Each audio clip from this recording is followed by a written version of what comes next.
All right. Good morning, rhinos. Happy Monday. Happy Monday and happy Monday. So let's get into it. Let's let everyone get in. Come on, come on, come on. Everyone come have fun. We're going to have so much fun today. Fun, fun, fun. Love it. And for those that think that I'm actually enjoying the luxury of Voss water, it's not. It's actually Poland spring water that I put in a Voss bottle because I think I'm cool like that, right? All right, everyone get in. Nice crowd to start. Like we always say, we'll give it 3 minutes. And then after that, those people can watch the replay. You have chapstick that like you're too cheap to buy a new one, so you actually have to force your lips inside that circle, and it's much less pleasant than the chapstick even allows you. Welcome to my life, right? All right, cool. We'll give it 1 more minute. We'll get started a little early. I'm not waiting for 10:03. We'll go to 10:02. So I'm assuming, or at least hopeful, that everyone has received the email this morning. So everybody knows that I had sold out completely of Twitter, 75% of my position Friday, and an additional, well, the remaining 25% of my position this morning for an aggregate gain of 42 point something percent, which is good, right? It's better than a sharp stick in the eye, which I don't know who made that phrase, because everything's better than a sharp stick in the eye. I guess not everything, but like a lot. I don't know too many things where I'm like, oh, that wasn't as good as a sharp stick in the eye. But that's my life, right? All right, 10:02, we're just gonna get into it. So we, for the last, I think we've been doing this for 1.5 years now. Wait, we got more people coming in. Yeah, so I think we've been doing this for about 1.5 years now. And throughout that 1.5 years, we've kind of always had similar themes, right? Price, volume, volatility is our holy grail, right? Like that's RHINO Wealth's holy trinity.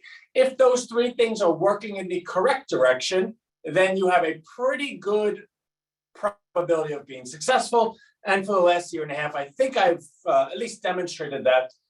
It's funny, I saw a meme on Twitter, which is actually a good entryway because we're going to talk about Twitter. But it said, this is true for 95% of people, don't touch options, right? And for the other 5%, you probably thought it before. And what I'm trying to get at is it's hard enough to be correct on a stock, right? Like, oh, the stock goes up, cool. The stock goes down, darn. But when you own a stock, the worst you'll ever really do, like if you own a real company, is maybe plus or minus, or you'll probably be down 30%, right? Like, oh, I owned Tesla and it went down 30% in a week, or I own Netflix for earnings and it went down 30%. That's really tough. When you own options, you can go down 90% in a day, right? Like it's a whole nother ballgame. Options are, you do not own the company. You're simply betting on the price of the stock by a certain date. Meaning, for you to even think about touching options, you had to have really, really, not perfected, what's the word I'm looking for? You must have really, you must have really have a good understanding of stocks, right? So if you're, oh, I'm really good at stocks, but I always just make 10% because the stock goes up 10%, but I really, really do it at a high clip, a really high probability. Well, that's the person that you would then say, well, maybe you should take a look at options because that 10% in options is like 100% gain. Now, we believe we are that person, and we believe we've demonstrated that. But on top of that, we believe that 100% is quite greedy, right? Like when you go ahead, and don't get me wrong, we've made 100% before, and I eat McDonald's, right? But when you shoot for 100%, it's like swinging for a home run. When you swing really, really hard, there's a chance that you whiff the ball because your priority, your focus is on the strength and not the accuracy. So we really try to stay within the 40% range. And if we make 40% on an option, we're happy. Now, I'll even pull up the performance that we have had. And I think one would say, wow, you've done really well with the 40%, right? Okay. So that's kind of the DNA of RHINO Wealth, right? We look for 40%, we use options, and price volume volatility is the DNA of all the decisions we make, whether to buy or sell a stock. Along the way, there are certain opportunities, there's certain opportunities that just seem to be obvious, right? Certain situations is what I was looking for. And we believed, or at least we've always come back to Twitter's being that situation. In fact, we've successfully traded Twitter 3 different times before this 4th time. And what we've always said about Twitter was, despite their management, they're still a very valuable company. They're still worth $30, $40 billion, despite their management. And we say that, it's kind of a little bit like when someone says, oh, this president was better than this president. You can never compare presidents, because no 2 presidents ever went through the same exact thing. And if you say, well, this president would have been better than this one, but he didn't win the election, you can't say that either, because you don't know the decisions he would make in office. You could only opine, right? Like you could theorize. And the same thing with Twitter. We cannot say that they'd be doing better with better management, but we've always believed it. And the reason we believed it is because Twitter is the news industry. In fact, I think anyone would be hard pressed that if you were truly, truly, truly sensitive and looking for news in a real-time basis, a medium that you would use other than Twitter. In fact, if I want to know what's happening in Ukraine right now, there are people on Twitter that are in Ukraine or have the connections to those that are in Ukraine that are posting real time every second that something happens. Well, I can't get that on MSNBC or CNN or whatever news media. I certainly can't get that if I wait till 10 o'clock by definition of real time versus scheduled time.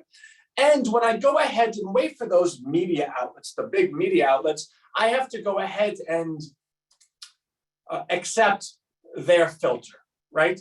Say something happens that they don't believe really happened, they're not going to report it to me. Say something happened that doesn't fit their narrative, they're not going to report it to me. Say something happened and they didn't get the proper amount of sources for it, then they don't go ahead and post it. Now, that's good media, right? Like if you go ahead and mandate you have to have 3 vetted sources to post anything, well, that means by the time you post a story, it's very true, right? Or at least has the highest probability of being true. But does that mean that if you only have 1 source, it's not true? Well, no, because you have to have 1 before you have 2, before you have 3. Meaning if you're sensitive to timing, well, then the big media outlets, by definition of credibility, are never going to win on timing because their standards are high enough that they won't be able to beat someone that has that really locked in source, right? All right, now we got a lot of people on. Super cool. Welcome, everyone. So what we've always maintained was Twitter just goes ahead and solves that because it allows the user to say, well, I'm not jumping on and saying, all right, I'm accepting 1 source over 3 in just like aggregate, just in like total. I'm saying I trust that source because I know that source is always accurate. Therefore, if I follow that source, I know their standards are super high, meaning I can follow 1 source rather than waiting for someone to get 3 and get the information far quicker than those that are the big media houses.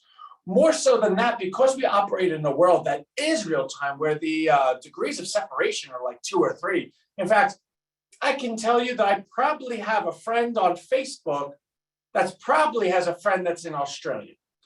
I will likely never meet that person in Australia, but I'm 2 degrees of separation, right? I can be like, why do I sound like that? Maybe I'm a little tired, right? This weekend was long and I worked every day, which is cool, right? That's, we're not celebrating it, but it was just tiring, exhausting. I could say to that friend, hey, I see that you're following Kimberly in Australia. Can you tell her I like her hair?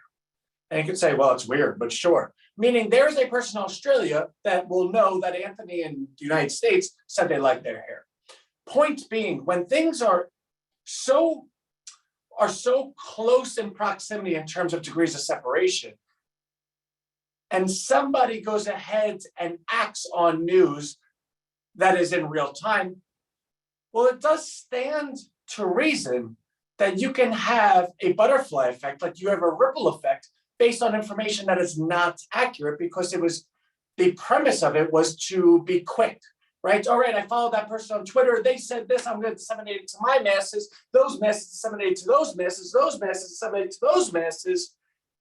But the whole time it was never true, which means it's kind of like the energy flow, like a wave pool. By the time the wave hits the wall, it then waves back, right? Now, you might say, well, Anthony, that's wrong. Anthony, we need to solve that. Anthony.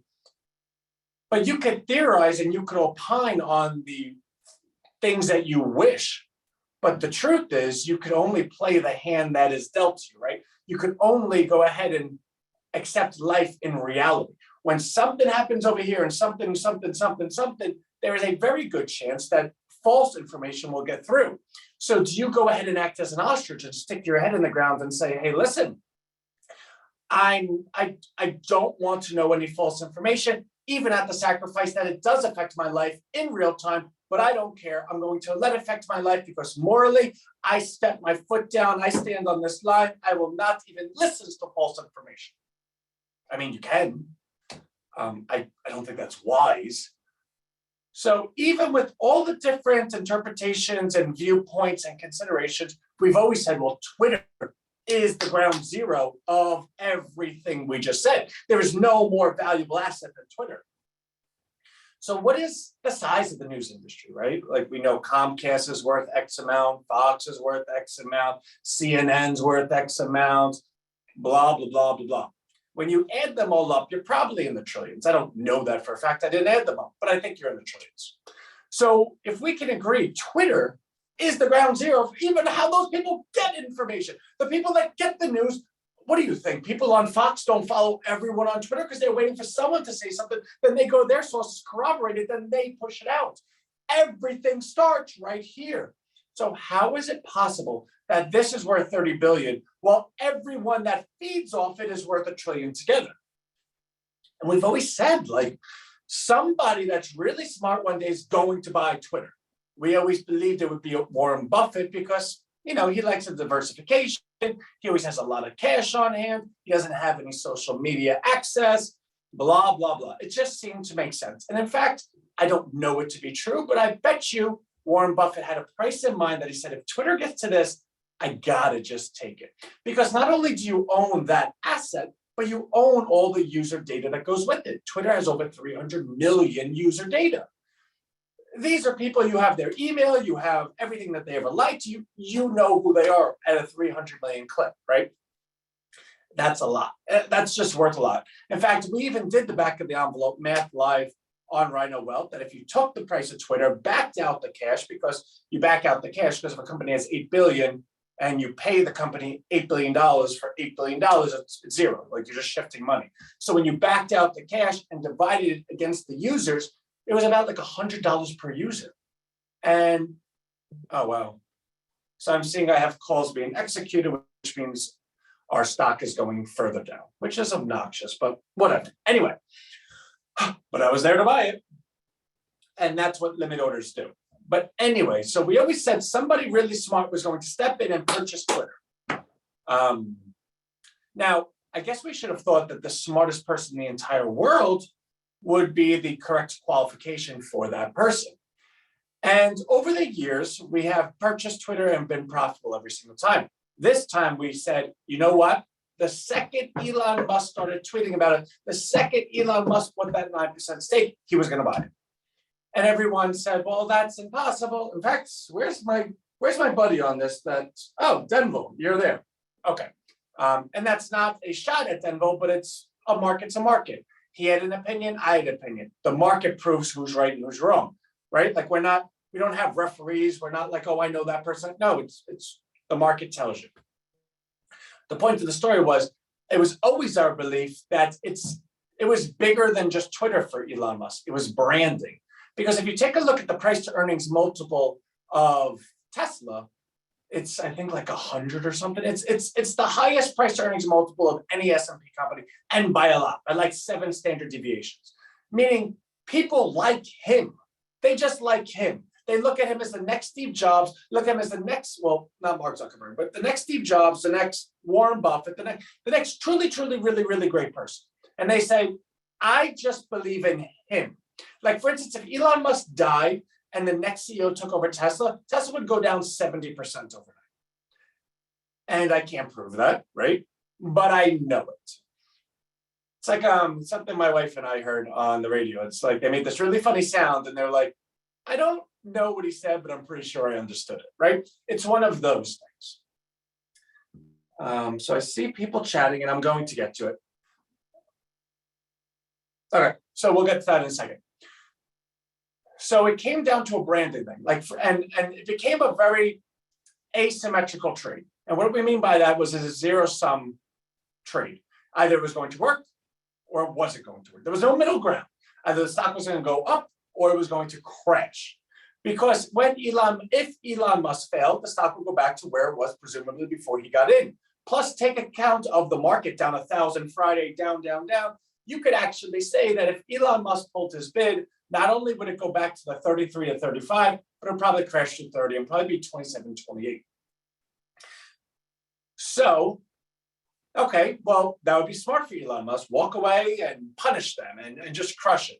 It doesn't work like that. See, Elon Musk is so popular that he has a big following.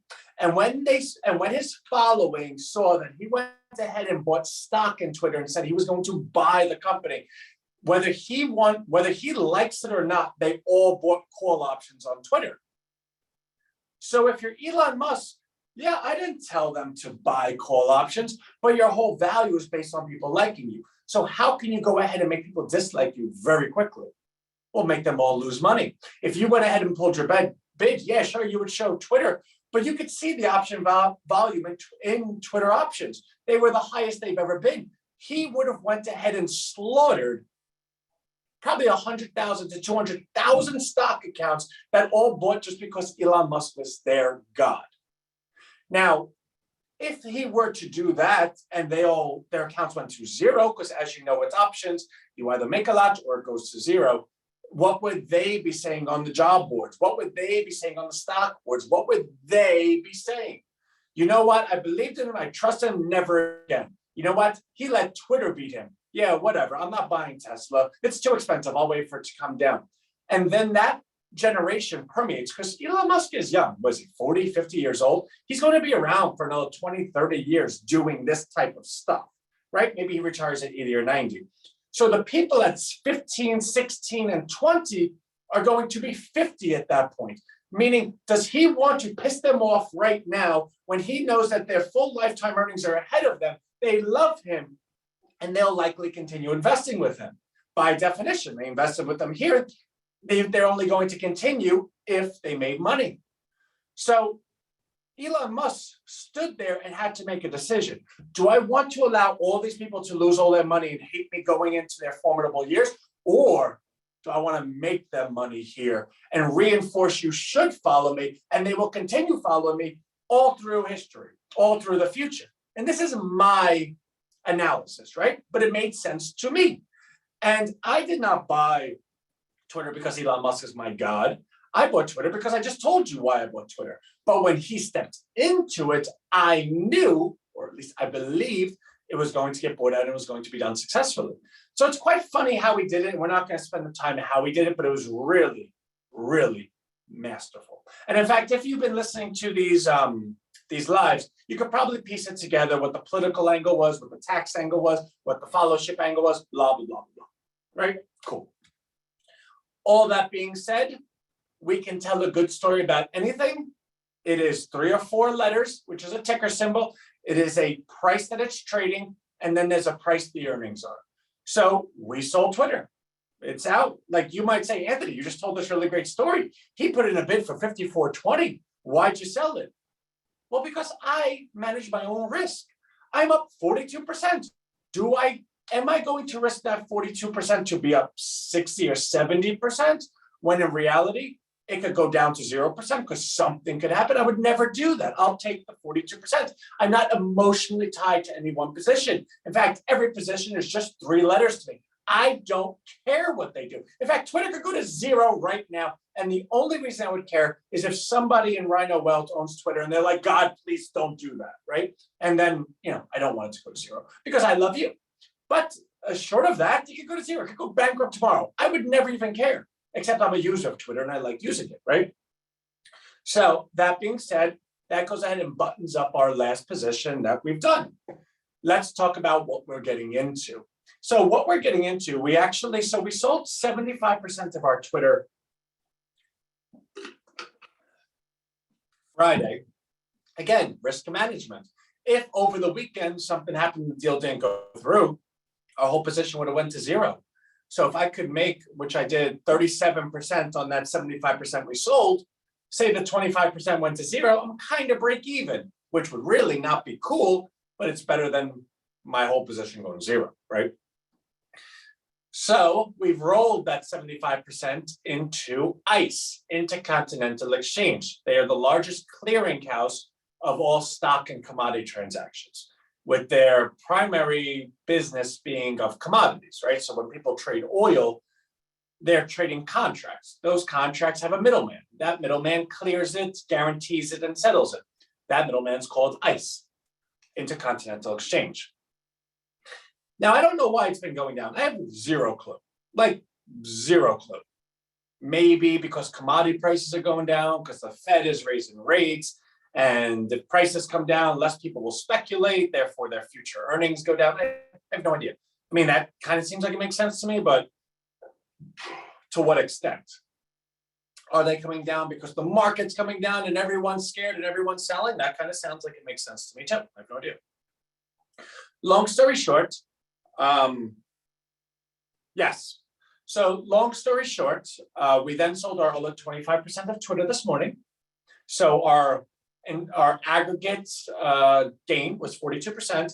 And we've taken that and bought more ICE at 2. And I guess we bought more ICE at 175 because I just saw it go across my phone, which means ICE is down, which really stinks. But we have representation at, I think, 210 to 175. So we're happy with that. I mean, I hope ICE isn't at like zero right now, but we have, I think, like 25, 26 days. Now, what catches my fancy about ICE? Well, let's do a share screen and let's kind of walk through it a little bit, right? Well, actually, let me take a look at some of this time trap.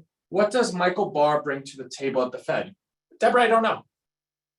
I know the Fed Reserve is all about the Fed chairman, Jerome Powell. It only matters what he says. He runs his Fed in a very disciplined way. Nobody says anything unless it's kind of like a prelude to what he's going to do. So what he'll do is, and I can't say he does it, right? But they have an understanding. If Jerome Powell wants to raise rates 50 basis points and he believes that's going to spook the market, well, one of the other Fed members will be, yeah, I think we're really considering inflation's getting out of hand here. We really better think strongly about this. And the market's like, whoa, I didn't know you were going to think that strongly. Then someone else comes out and says, yeah, I want to piggyback on what they said. I really think we need to take some strong action here. And the market's like, whoa. But in the psyche of the market and the pricing of the market, they start pricing higher Fed rates, right? Because they're listening and saying, whoa, if these guys are saying that, well, then they're probably going to raise rates 50 basis points. So by the time they actually do it, the market doesn't crash. It actually expected it. So the people that are on the Fed that are not the chairman, I don't really have an opinion of because unfortunately their opinion doesn't matter. The Fed is ran a certain way and the people in it are interchangeable. All right, so let's do share screen. So where is the email we sent out today? Okay, so here it is. Let's move this over. All right. So in the history of RHINO research, oh, my pleasure, Deborah. In the history of RHINO research, we've had a 22 red and green 1, 2, 3, 4, 5, 6 times. And we haven't acted on all these, right? We didn't even know Netflix was a 22 red and green at this point. We didn't act on CSX. We didn't act on Eli Lilly. In fact, we did act on it, but then we gave up before the 22 because we lost enough money. And again, we've evolved as time went on, right? McDonald's, we definitely did, but we got in too early. I think we got in at the 17 or 18, but we said we're going to stick with it. UNP, Ravi killed it with that. We acted on it at like 17, 18 and sold at like 22 because we're like, this is too much pain. But let's take a look at it, right? McDonald's, 22 red and green in 21 days went from $217 to $251. Netflix, 22 red and green in 1 month went from Netflix in 3 days went from 372 to 458. CSX, 22 red and green in 1 month went from 29 to 36. Anthony, doesn't sound like a lot. $7 on 29 is close to like 23, 24% in stock. Imagine what it is in options, right? Eli Lilly from September 22 to October 4th went from 227 to 271. Exxon this was 6 months, doubled. I know doubled is 72, 80%, right? But remember, it's going up the whole way through as well. I don't think anyone was disciplined enough to go ahead and wait for these prices, but they probably got out profitable anywhere in between. UNP, that was Ravi, 197 to 243 in 1 month, right? So today we have a new 22 red and green. It's our first one since McDonald's. And this is, all the other stuff. So our track record now, okay, so I can leave this screen up, right? So before we get into what it is, which it's ICE, real spoiler alert there. What's 22 red and green? So it's our proprietary algorithm that measures the exhaustion of a particular stock of a particular movement. Now, to give you the very simplified version, when a stock exhibits a higher or lower price than the previous closing 4 bars earlier, so 4 days ago, 10 minutes ago, whatever you set your chart for, it produces a 1. When the consecutive day does a sequential thing, does the same thing, it produces a 2. So conceivably, when something's a 22, it has exhibited a trend that 22 plus 4, because the first one came 4 days after the moment it happened, exhibited 26 trading days, which is more than a month, of a particular, yes, it does report earnings the 5th. And I think it does, right? So I don't think we'll be in it by then. I think it might go up for people that are looking to get into it before earnings. But we just had oil, probably the most traded asset in the world over the last couple of months. You've seen every commodity go to all-time highs. I cannot imagine their earnings are going to be bad, right? So we believe that psyche will produce a higher stock price as icing on the cake, because what we're talking about right now is the cake. So you've had 26 consecutive days of trading days, which equals more than a month in real time, of a particular stock exhibiting a particular characteristic. Now, the characteristic here is going down, right? So declining. So let's take a look at the stock.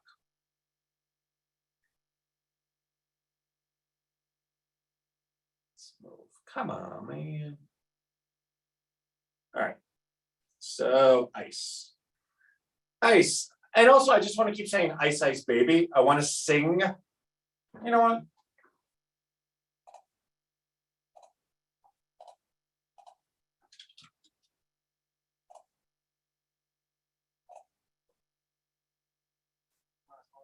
Stick with me 1 second. Oh, come on, Google. It's like you have to watch 1,000 ads. They report earnings. I want Ice Ice in the background. Okay, anyway. What a great song. Who remembers Ice Ice Baby by Vanilla Ice? Honestly, I'll just start dancing, so I can't do that. Sorry for wasting the last minute. All right, anyway. So let's take a look at ICE and let's see if it's responsive to this, right? So as you can see, we can clean this up a little bit. Back on May 20th of last year, it was a 17 red and green. Actually, it wasn't red. It was 16 red and green back on May 19th. That was a low of 109. Within 5 days, it got up to 114. Within 1 month, it got to 119. Within 2 months, it got to 122. Within, what's that, 6 months, it got to 139. So it seems to go ahead and respond to the red and green. Now, what we've always said was we want to make sure that we identify stocks that are large, right? This is in the S&P 500. This stock is highly liquid. It's worth $65 billion, trades an average of 1 million shares a day. Over the last 10 days, have been trading close to 3 million. So something's been going on. The stock is, moving, right? And a lot of people are participating. So look, you see it low, and now look at the volume start kicking up, and now look at this volume, really kicked up, right? So what we can see is it's just been going down, right? Now we can see a double top here. So technically, all right, it's a double top, but has anyone heard, and I know it's an unfair question, right? Like, has anyone heard anything about ICE? And it's a bit rhetorical because you wouldn't have, because I did a lot of research and I couldn't find anything bad. Now, what our algorithm does, it measures the exhaustion, but what are these, right? So when we say red and green, it's denoting this red and this green. Now, what's this red mean? It's a coiled spring indicator. The faster the acceleration lower, with the higher degree of continuation of that going lower, it's a coiled spring. Eventually, it's just going to pop off, right? Now, you could say, well, Anthony, I'm sure Enron had that. I'm sure Bear Stearns had that, stocks that went ultimately to zero. Yes, you're right, which is why we have to have the second indicator. That's what we call the green. This measures money flow. This measures money going into a particular stock. And what that allows us to understand is that when this stock is going down, there are large institutions and investors that are still putting money into it. Presumably, they've done their research to know, all right, the stock's not going to zero. This is just an opportunity. So when we see red and green, that's our, all right, this stock is going to get ready. But you could see that it was red and green when it was 14. So it's been going down since then, right? Yes.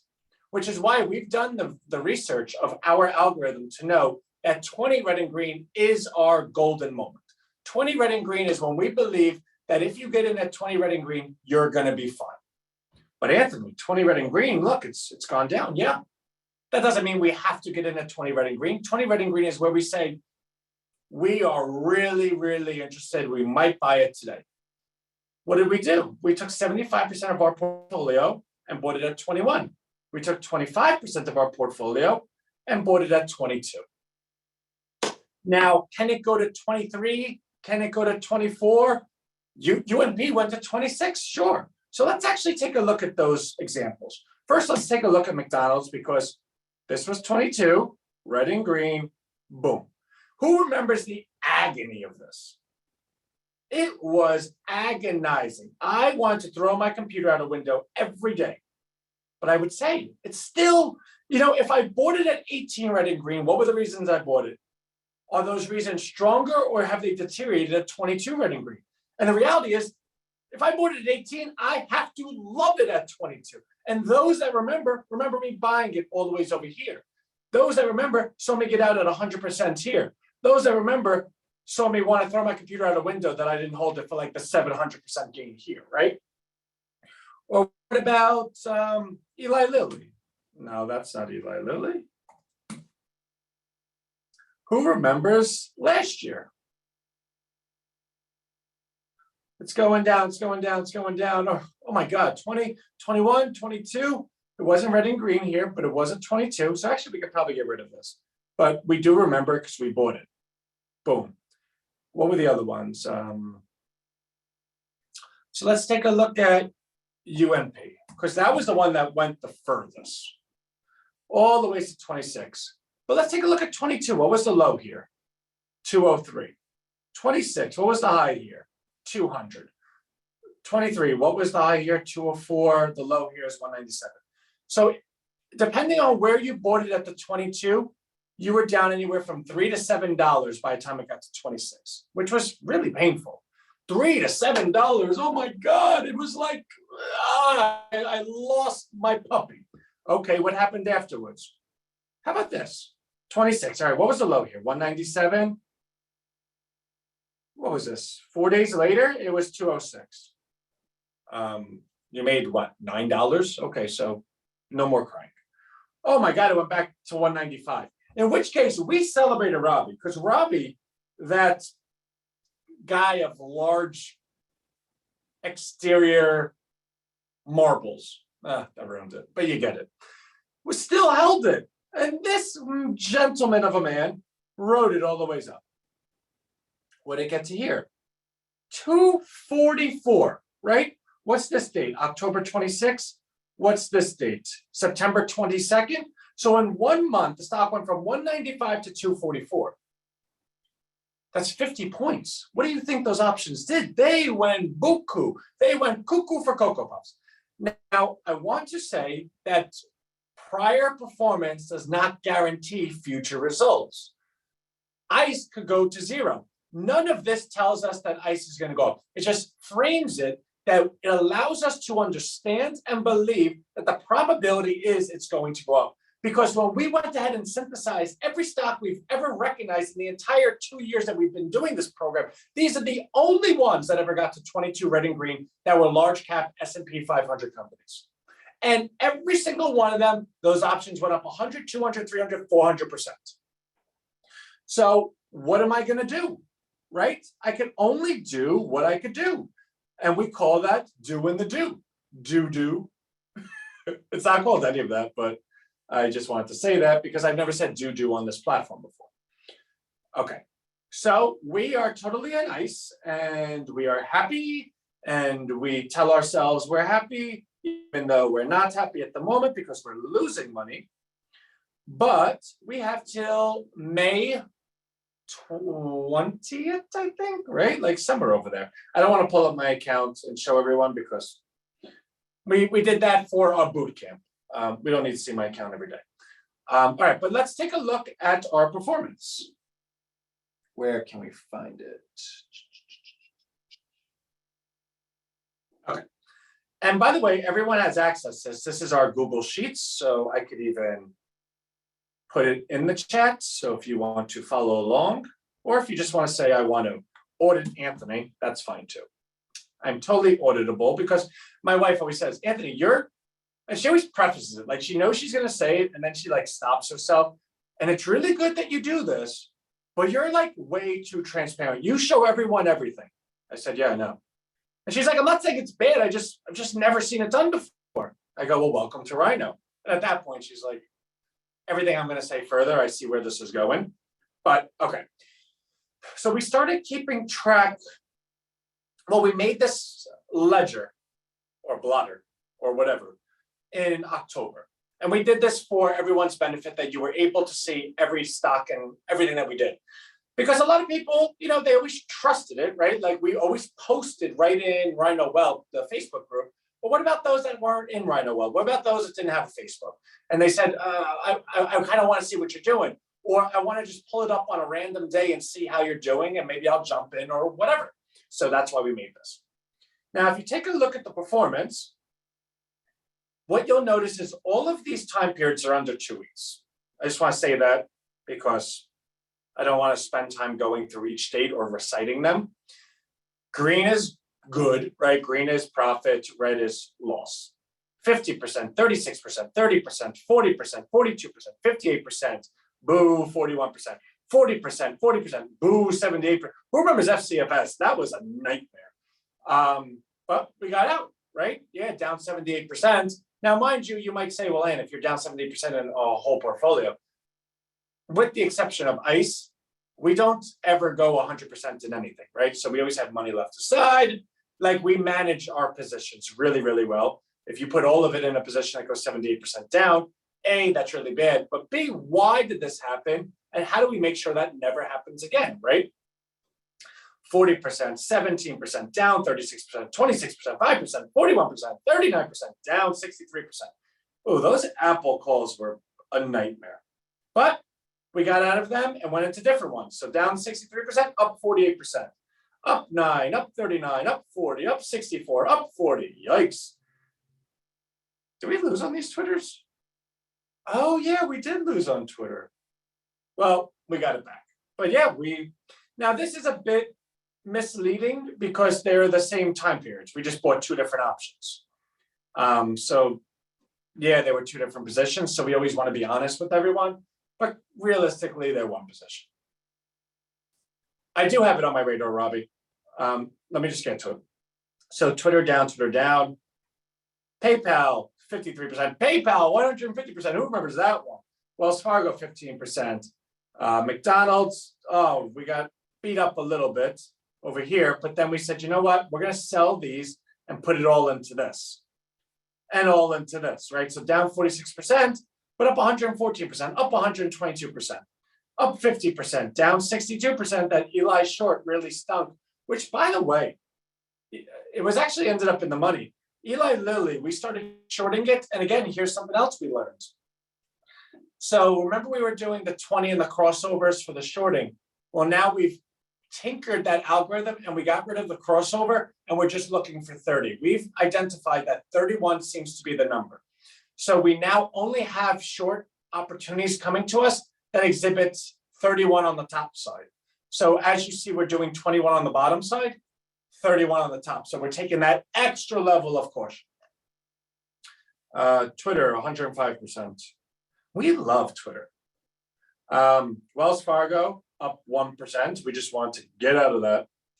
Down 90% on JKHY. Now, what's important about JKHY is this was another stock that reminded us of Eli Lilly. See, this is what's important to see. And obviously, this won't tell it to you. When we shorted, our first short position was Eli Lilly. Look how bad that was. We then identified how we can correct that. And we reapplied JKHY, still down, but down 19%. We've identified what we did incorrectly. And now when we do our next short position, I presume it's going to be green. So what you can gather from this is it's brain plus algorithm, right? We're constantly making a better product. Twitter, 42% most recently. And the culmination of everything that we've done so far leads us to ICE.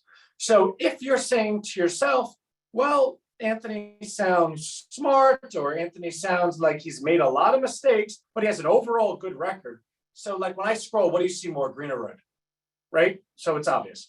He has an overall good record, actually a really impressive record, but I don't know. It looks like there's some red lately. It looks like he's, 2 out of 3, whatever.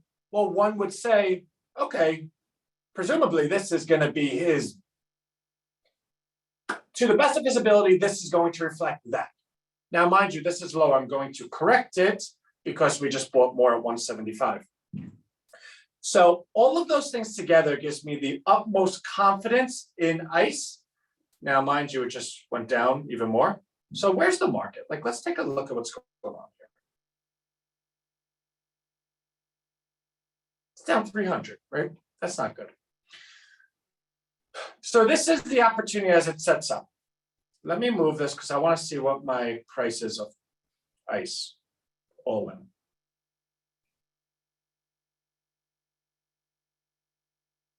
Wow, that's ugly. Come on, computer. Okay, so I'm in for 230, so I can correct this. So my cost is now 230. And that will likely be my final cost. I don't think I'm going to be adding any more, but let me just look at one more thing. The current price of ICE is 155 by 2. So that's the bid and ask. So divided by 2 is 45. Subtract 2 from 155 from 2 is 45. Divide that in half is 22 and a half. 22 and a half plus 155 is 177 and a half. So presumably, if you went and bought ICE right now, you'd be buying it at 177. I own it at 230. I believe I'm going to be profitable. For me to even break even, if you bought at 177, you would have to be up close to 30% for me to break even, because that's how far down I am. So I don't tell anyone what to do because that's illegal. I don't have a securities license to give recommendations or suggestions. But if I didn't buy ICE right now and I was able to buy it all right now, I would be so much happier than I am right now. So that's that. Let's go through the charts one more time because we Robbie was asking us about Netflix.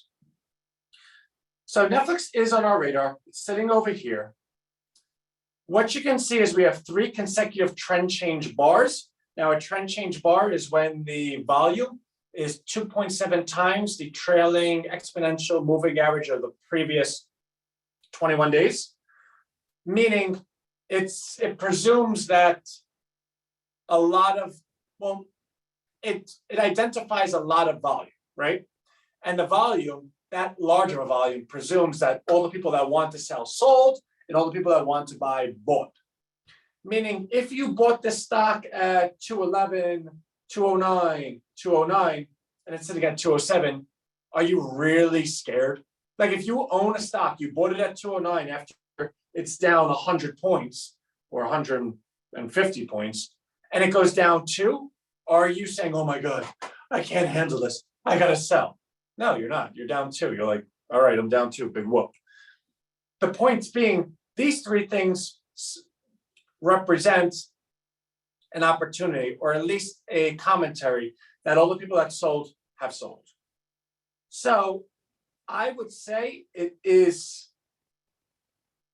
you don't want to say safe, right? Like it doesn't meet any of our standards other than the trend change bars. And we always say trend change notifies, it doesn't, or it notifies, it doesn't. I don't know the rest of the sentence. Apparently I forgot it. But it confirms, it doesn't. Why did I forget the other half? I like made it up. Anyway, so with respect to Netflix, I would say if you want to buy some, okay. I wouldn't buy all of it. I'd buy maybe 50% of it and put the other 50 in at like 195. Why 195? Because if it cuts through 200, it's going to trigger a lot of stop losses and cascade a little bit. So maybe 195, 196. And if you own it at 207 and 195, because God forbid it got that far, then your average price would be 201. And would you be comfortable owning Netflix for whatever period of time at 201? I think the answer is yes. So that's my stock analysis. As for options, I have no analysis. Because options, as you know, move very quickly. And this could presumably go down to 150. I have no clue. So if I was buying the stock, I'd buy some here and some at 195. If I was buying the options, I would leave that to smarter or dumber people than I. Robbie, you're one of the smarter people. So if you don't do it, then surely no one has a good handle on it. All right. So let's take a quick look at our super duper duper list before we go. So Twitter, as you can see, is up. Twitter presumably is going to accept that 54.20 offer. It's trading at 50. So there's still a lot of negotiation to go. But it does offer an opportunity that if you believe it's going to get done, you have about 4 points you can make on it, like 8 or 9%. ICE got as low as 115.59. It's still kind of the mid-range of the day.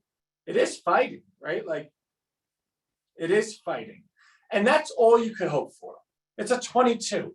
Of course we want it to go up, but we need to see it fighting first. You see the 20, look at the 20. Started high, ended low. Look at 21, started high, ended low. We want to see it fighting. So if it ends up in the middle today, we're happy. God forbid it ends green. I'll be jumping around naked, which I will not air, but just know at 4 o'clock, if it's green, I will be naked. All right. I won't really be, but someone imagined. All right. So what's really cool about this list is you can see the stock market's down 320, but you would never know it. Positive, positive, positive, positive, positive, positive, positive. Now, why are all these positive? I don't know, maybe I got lucky, right? But ICE is 22, Sony is 18, State Street is 17, Salesforce is 16, Ceridian is 15. The bull for rates to be going down, people are buying the bonds, finally is up, but it's no longer a number. So if you got into that, because we did send out the alert, congratulations. PayPal, for my most favorite human being in the world, Frida, she asks about this. She asks about it at 10. I said we wouldn't look at this till it got to 20. It's at 14. It's getting closer. It's up today. Alibaba. I always want to say Alibaba, but it's a Chinese company. But it's just fun to say. 14, Match.com. Everyone's on Tinder these days. Is a 14. So what are we able to identify? They're all 14 or higher. Of the ones that we have that are 14 or higher, 4, 5 out of 8 or higher on a day that the market's down 350. So the numbers mean something. Now, as it pertains to these, we're looking for 31 or higher, and then we'll start shorting. Coca-Cola is 29, and ConAgra, well, this no longer makes the list. So just Coca-Cola. So if Coca-Cola could go up the next 2 or 3 days, we'll take a short position on it. Now look at Netflix, 206.5. 207, you'd be down. So all these people that own at 209, I presume probably have stop losses in at 200. They're willing to risk 9 points, which is why it'll cascade lower. So again, I would put 50% in. Well, now that I think a little more, I put 33% here, 33% at 198, and another 33% at 192, just if it cascades that low. But I would start a position in Netflix, absolutely. So that's really it. We'll keep updated. We are super, super optimistic about ICE. At the same time, we're super hopeful. We are crossing our fingers. We're crossing our legs. We're crossing our toes. I watch many, many investors. Nobody wins all the time, not even Warren Buffett. Denville, yeah, thank you. Actually, funny story about Warren Buffett. My coming out party in my professional career as it pertains to stock market was calling the 2007, 2008 crash. Now, I'm not anyone important, right? So nobody knows that about me. But that being said, one of the clients, well, one of the prospective clients that was really, really trying to gain their business, what was his name? Jeff Jonas, I think, out of New York City. He was a really, really high-powered attorney. Something Jonas. I think it was Jeff. Anyway, and he would say to me, Anthony, I don't pay brokers for anything. Why would I pay a broker when Warren Buffett, he just bought GE. So you know what? I bought GE. I go, well, Warren Buffett doesn't know that GE is going to go bankrupt and ask for a government bailout. And this guy, it was one of those things that was so, who has the nerve to say that? He goes, you're out of your mind. I go, GE has a finance arm that's super over leveraged that is worth more than their industrial business times 11. That is going to crash because all the subprimes are leaking into prime in the alt days. He's going to need a government bailout. I suspect he's buying it because he knows he's going to get it, but he's going to need a government bailout, meaning you're going to lose a lot of money. He goes, I'll make you a deal. If that happens, I'll open an account with you, $25,000, no questions asked, you put it on whatever you want. I said, okay. The day that GE asked for the bailout, I called him. He goes, Anthony, I don't know how you did it, but the check's already in the mail. And that's how that got started. So to your point, Warren Buffett, I will never say a bad thing about him. He's the greatest investor of our time, period. But to your point, Devil, not everyone's right. I'm not always right. I share it with everyone. And, I wanted to do one more thing. I see my buddy Donald. But thank you for saying that. You are a true gentleman because we did have a verbal, I like this, you like that, and you're a true gentleman. All right, so let's just look at, well, actually, let's look at cryptos first. Do we see anything? Let's just go through it very quick. Ooh, a 10 for Shiba. So that just starts our attention. Obviously, we look for 20s. We act on 20s, but we look for 10s.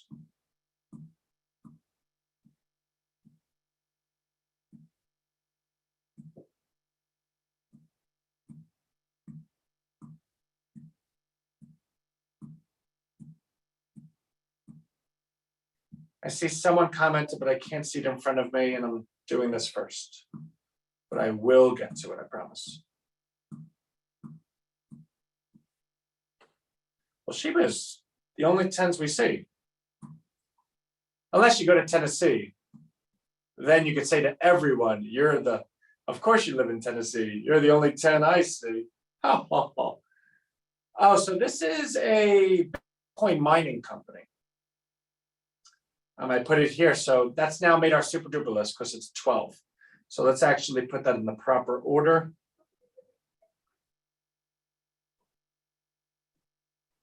Okay. And let's look at Don's list.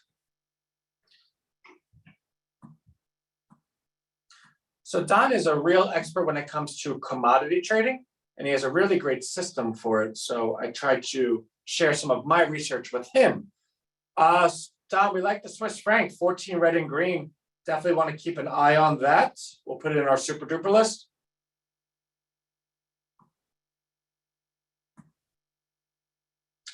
Swiss franc against the US dollar, 15 red and green.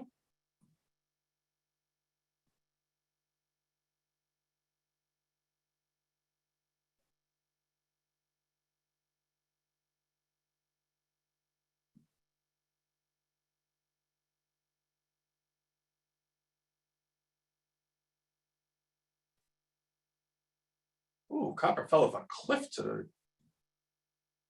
It's like my wife and I always say, stocks take the stairs up, but the elevator down.